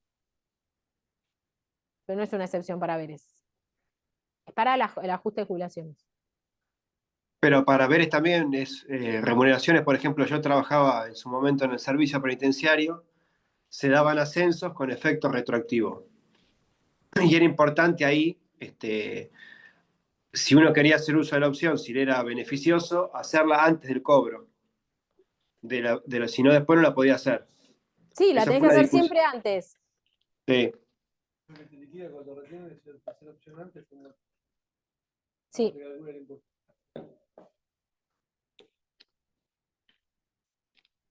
Bien. Una vez que llegamos a la ganancia neta de las 4 categorías, o sea, los ingresos menos los gastos, ¿se entiende la técnica? ¿Sí? ¿Seguro? Yo me voy a poder descontar las deducciones generales, ¿sí? Deducciones generales son las que ustedes podrían descontar en el CIRADIS para lo que es retención de 4ª categoría, así que estaría bueno repasar gastos de sepelio, seguros de vida, seguros de retiro, obra social, jubilaciones, autónomos, cajas especiales, si ustedes pagan a la caja especial de abogados o de contadores en la provincia también, servicio doméstico, siempre que esté registrado y hasta el mínimo no imponible, todo tienen tope, pero lo que estoy diciendo es, sepan que son todas deducciones que podemos descontar, intereses hipotecarios, estoy tratando de ver las que no tienen tope. ¿Qué? No donaciones, no. Bueno, pues son 20.000, yo tengo, los pongo. Yo pongo todo. Ahí está, servicios de educación, siempre que sean menores a 24 años y estén a cargo. Artículos también de educación o computadoras, equipos para trabajo, ropa de trabajo. Ahí entra la discusión de si el traje del abogado es deducible o no. Hay un fallo del Tribunal Fiscal que establece que sí. Sí. Medicina Alquileres, prepaga. pero ahí de alquileres tiene que ser única vivienda, no puedes tener propiedades a tu nombre, y es un porcentaje, no es el total. ¿Qué más? Estoy pensando me olvidé de alguno que no sea donaciones, honorarios médicos y prepaga, porque esos vienen con tope. Creo que ninguno más. No, creo que ninguno más. Está con Donaciones, relación a los alquileres, prepaga el propietario y también las honorarios puede médicos deducir. tienen un tope porcentual. Fíjense que yo, acá puse algunos a modo de ejemplo, descuento todos, pero tengo que sacar un subtotal, porque este subtotal, por el 5%, es el límite para las deducciones de honorarios médicos, prepaga y donaciones. Cuando hablamos de honorarios médicos, son todos los honorarios médicos, sea desde el psicólogo, odontólogo, servicios o trabajos por fertilidad también se toman, todos los gastos cuando uno está internado, no fuera medicamentos no, pero si yo pago medicamentos estando internado o materiales para una operación, también entran dentro de honorarios médicos, sepan que del total solo el 40% es deducible. O sea, yo no me puedo descontar todo, solo el 40%. Y siempre que no exceda el 5% de esta ganancia. De prepagas, sepan que se pueden descontar el valor de la prepaga del contribuyente más de los familiares a cargo. Cuando la prepaga, ustedes tienen que pagar un copago. Ese copago es como honorarios médicos. ¿Sí? Así que lo pueden pasar, pero acuérdense el 40%. Y creo que no me olvido nada más. Donaciones con el límite del 5% a entidades exentas del impuesto a las ganancias, no a todas. Y está también, no escuché si lo dijo, con relación a los alquileres, los Pensando a ver si me propietarios quedó pueden algo más. deducir también un porcentaje del alquiler. Creo que no. De la diferencia llegó al resultado neto del periodo. Y de ese resultado neto me voy a poder descontar pérdidas o quebrantos de periodos anteriores. O sea, si a mí me dio pérdida el año pasado, no pagué ganancias, porque es impuesto a las ganancias. Esa pérdida me la voy a poder descontar acá, hasta 5 años. sepan que hay quebrantos especiales, ¿sí? Por venta de acciones, fuente extranjera y instrumentos y contratos derivados. Pero bueno, la regla general es que se pueden descontar. Y de acá en adelante aparecen las deducciones personales. Las deducciones personales no pueden dar quebranto, o sea que si acá me está dando pérdida o me está dando 10 pesos, me voy a poder descontar 10 pesos nada más, porque no me puede dar pérdida. Mínimo no imponible, que el requisito para todas las deducciones personales, eso sépanlo, es que el contribuyente tiene que haber estado 6 meses o más en el país en el periodo fiscal que estamos liquidando. Pues si yo me fui a estudiar afuera y estuve 7 meses, no gozo de la deducción del mínimo no imponible ni la deducción especial. Las cargas de familia, si son mis cargas, sí. Mínimo no imponible. La ganancia mínima no imponible, ¿qué representa? Representa lo mínimo que tenés para vivir. ¿Sí? Los valores cambian, ¿sí? Así que lo que tienen que hacer es consultar y ver cuál es el mínimo no imponible vigente. Cargas de familia son los familiares a cargo. Hoy se redujo un montón, antes yo podía descontarme a familiares en línea recta, para arriba, para abajo, para los costados, pero bueno. Hoy se redujo a cónyuge o conviviente. Obviamente que si es cónyuge con partida de matrimonio, conviviente con acta de convivencia, de régimen convivencial. Hijos menores de 18 años o incapacitados para trabajar. En esos casos no tienen límite de edad. No confundir con los gastos de educación, porque los gastos de educación es hasta los 24 años, pero la carga de familia es hasta que cumplen los 18. Y hasta que cumple 18 inclusive. Lo mismo el nacimiento, es desde el mes de nacimiento inclusive, ¿sí? Es mes de alta, digamos. ¿Y cuándo puedo descontarlo? Siempre que hayan tenido ingresos menores al mínimo no imponible y hayan estado en el país 6 meses o más. Si no, no. Esos son los requisitos para lo que es carga de familia. ¿Alguna duda? Deducción especial. La deducción especial es una deducción que solo se goza en el caso de tener rentas de tercera o cuarta categoría. Si tenés de primera y segunda, no podés descontar esto. A ver, si tengo de primera, segunda, tercera o cuarta, sí, porque tengo de tercera y cuarta. Lo que estoy diciendo es si tenés solo de primera y segunda, la deducción especial no la vas a poder tener. El requisito es estar sin deuda exigible, ojo, no es haber pagado, sin deuda exigible al vencimiento de la declaración jurada. O sea que si me meto en un plan de facilidad de pago, no es más exigible. Esos son los requisitos. Y las deducciones y los valores van a variar de acuerdo a la actividad que hagas. Por ejemplo, si vos trabajas en relación de dependencia, es 4,8 veces más que el mínimo no imponible.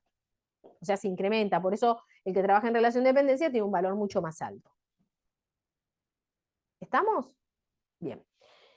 Llego a la determinación del impuesto, aplico las alícuotas progresivas y llego al impuesto determinado. A ese impuesto le puedo descontar los anticipos, retenciones, pago análogo, ¿se acuerdan del impuesto análogo? Y me da el impuesto a pagar. ¿Sí? Y con eso termino con lo que es rápidamente. Esto se los dije mucho más en profundidad, pero espero que se hayan llevado con una idea un poco más clara de lo que es el impuesto a las ganancias, ¿sí? De personas humanas. ¿Alguna pregunta? Nada, quedaron así como muy bombardeados.